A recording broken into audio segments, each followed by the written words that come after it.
Bonjour à tous, voilà, je vais vous expliquer un projet qui se situe à Glaireuze. Donc les maîtres de l'ouvrage sont venus nous trouver pour réaliser le projet de leur future maison.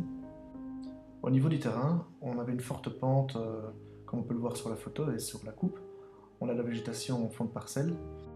La première idée était de se dire, plutôt que de partir sur un volume parallèle à la voirie, comme on aurait pu le faire traditionnellement, avec une volumétrie qui monte assez haut pour respecter les formats d'urbanisme, des caves en sous-sol et un rez-de-chaussée, l'idée était de se dire, installons le bâtiment dans la pente, enfonçons-le légèrement pour n'avoir que le niveau, profiter à la fois d'un espace cave habité et d'un espace rez-de-chaussée au-dessus qui profite des vues du jardin.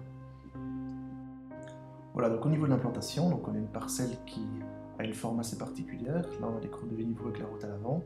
On a certains arbres qui sont assez intéressants au niveau du terrain. Et au niveau de l'orientation, on a le nord à l'arrière, donc le soleil se lève à droite et se couche à gauche. Donc, comme je l'ai dit par rapport à la coupe, on ne s'est pas mis parallèle à la voirie, mais plutôt des accès, pas vraiment perpendiculaires, mais en diagonale de manière à profiter du soleil à midi et couchant, et de manière à profiter de toutes les vues intéressantes du terrain, à la fois à l'arrière et sur la gauche de celui-ci.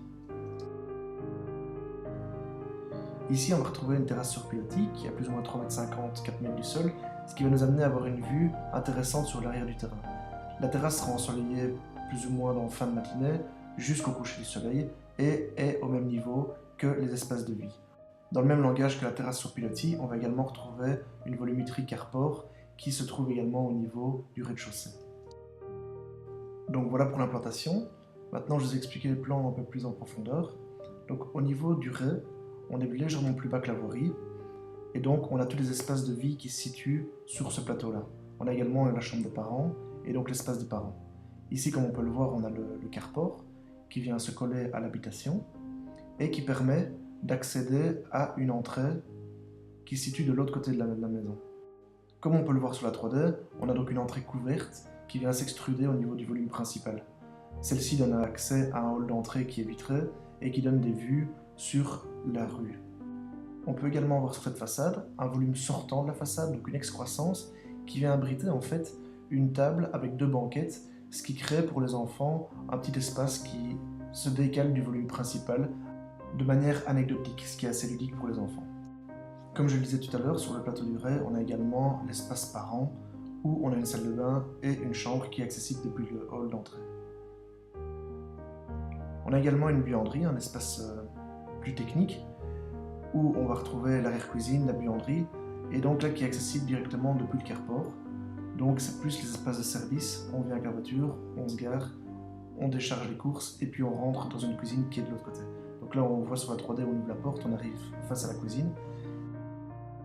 Si on se retourne, on voit la cuisine ici, de l'autre côté, et à gauche, le petit espace loggia qui sort de la maison, comme on le voit ici un peu en plus grand. Sur le plan, on a ici l'escalier qui descend en Ré-1, et en fin de course, le salon. Donc on peut voir que la maison, tout est ouvert, on a tout en enfilade, cuisine, salle à manger, salon, qui profite des vues sur l'arrière et sur le côté de la maison. Comme on en parlait tout à l'heure et comme on peut le voir maintenant sur les 3D, on a également une terrasse qui est au même niveau que le rez-de-chaussée, ce qui permet un accès facile et une vue imprenable sur l'arrière du terrain. Ainsi que l'orientation sud-ouest du terrain, de manière à bénéficier du soleil fin de matinée, début d'après-midi et toute l'après-midi jusqu'au soleil couchant. Si on descend l'escalier, on arrive sur le plateau inférieur, c'est le plateau des enfants. Celui-ci arrive au niveau du terrain naturel sur l'arrière du terrain. On peut y retrouver une salle de bain qui donne des vues sur l'arrière, ainsi que 3 chambres qui donnent des vues sur l'arrière et sur le côté du terrain. On a également une petite toilette en dessous de l'escalier avec un bureau et une salle de jeu qui donne accès au jardin comme nous le montre la 3D, et enfin derrière une cave. J'en termine avec ce point et vous remercie pour votre attention.